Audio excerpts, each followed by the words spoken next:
Big J says, does Lance really look that good this early? Please tell us again why he looks that great compared to all the other quarterbacks in our division. Man, I've seen him 3 times. Don't ask me. I mean, he looked really good in 2 of the 3 practices. He struggled in his first one. He improved. The word out of camp, though, from the people who were there every day, the teammates, is that he improved like more than they expected. Matt Mayoko said, John Lynch said he improved more than anyone he's ever seen. Wow. This is, I mean, everyone was very excited about Jimmy the first day. They're like, man, he looks great. He looks healthy. He looks confident. And then by the end, everyone's like, man, this kid is freaking good. It kind of reminds me a little bit of how people started talking about Russell Wilson when he was a rookie. There were no expectations. He was a 3rd round pick, but then the word was coming out like, they really like him. They really like him. You don't understand how much they're going to start him. It's like, really? The 3rd round pick who's 5'10"? Yeah, no, so I'm just gauging what I'm hearing. There's no hesitation here. Like it's all about how he's exceeding their expectations is what I'm hearing. I mean, it makes sense. Plus, I will say that what applies here for me is a saying that I've heard many times. In the absence of information, people hallucinate, right? So we have very little information about Trey Lance, and therefore we all are just sort of imagining what's going to happen. We're about to get a lot of information. We're about to see for ourselves whether this individual has the ability to take over a team as a rookie.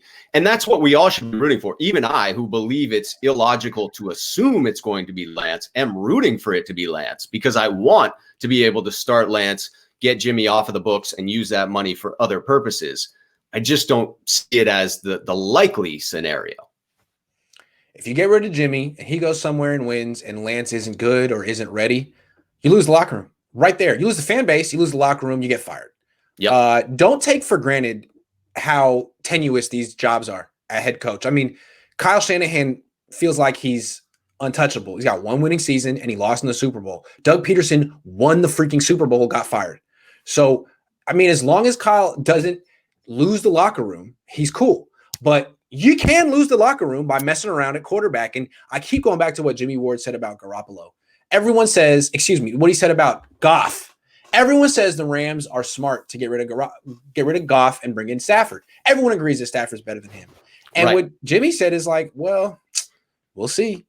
Stafford hasn't won. Goff did. It worked with Goff. Will it work with Stafford? We'll see. He didn't say it wouldn't, but he didn't say it will. And that to me is like, remember where Jimmy Ward and some of these older players are coming from, like him and Tart, guys who were on this team before Shanahan. It's like, look, we remember what it's like to lose all the games. Yeah.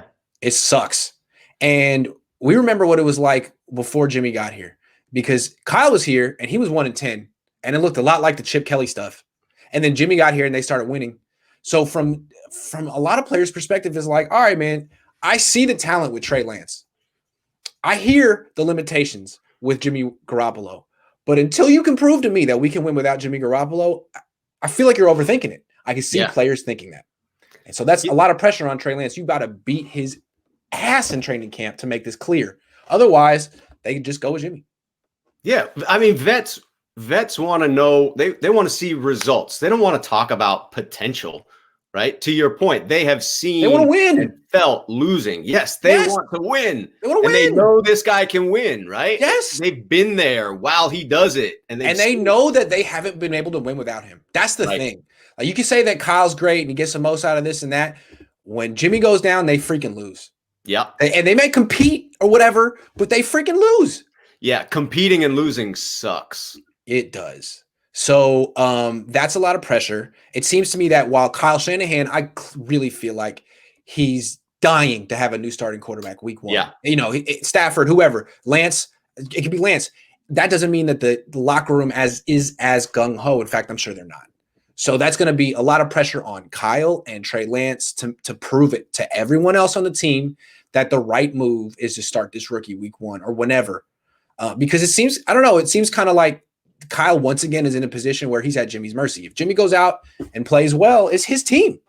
And if Jimmy goes out and gets hurt, then they can make the switch. But it's like Kyle can't do anything. He's a passenger on this train. Yeah, and that's a worst case scenario. Start Jimmy, he gets hurt, forced to put Lance in, and now dead money on the books that you could have pushed over to next year as available cap space. That is the Jimmy injury scenario.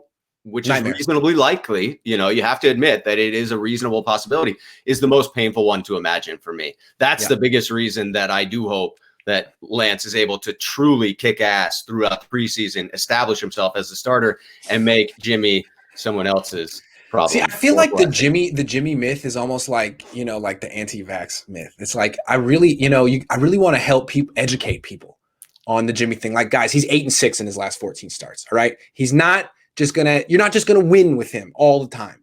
8-6 in his last 14 starts. He's more likely to get hurt than to win. He's more likely to get hurt than to win. Yes, so if you're we need to educate people. If you're a Vegas odds maker, for sure there is worse odds on whether he plays the entire season and is successful, right? The easy money is going to be on Jimmy getting hurt, because that's statistically what has occurred. That's not what I'm pulling for. That's not what I think is going to happen, but statistically speaking, it's a brutal game. And the 49ers offensive line specializes in run blocking, not pass protection. Right. And he's not a quick decision maker, and he can't protect himself because he's slow, and he's kind of not durable. So that's what he's got. He's got a lot of stuff going for him. I keep saying is, when he's healthy, he's a B quarterback, not a C. He's a B quarterback. Yeah. But he's not healthy enough, which bumps him down. He's unreliable. Yeah. I would agree. I'd bump him up. I'd give him a B+ when healthy. I'm heavy on Jimmy. Okay. Yeah. What's up, guys? Currently waiting on your next quality control with Kyle Shanahan. Well, I had to change my name when I got into the chat today, from Kyle Shanahan back to Rob Schuh, before I entered the studio. So that made me think back to the Kyle Shanahan skit. That was a great skit. I loved it.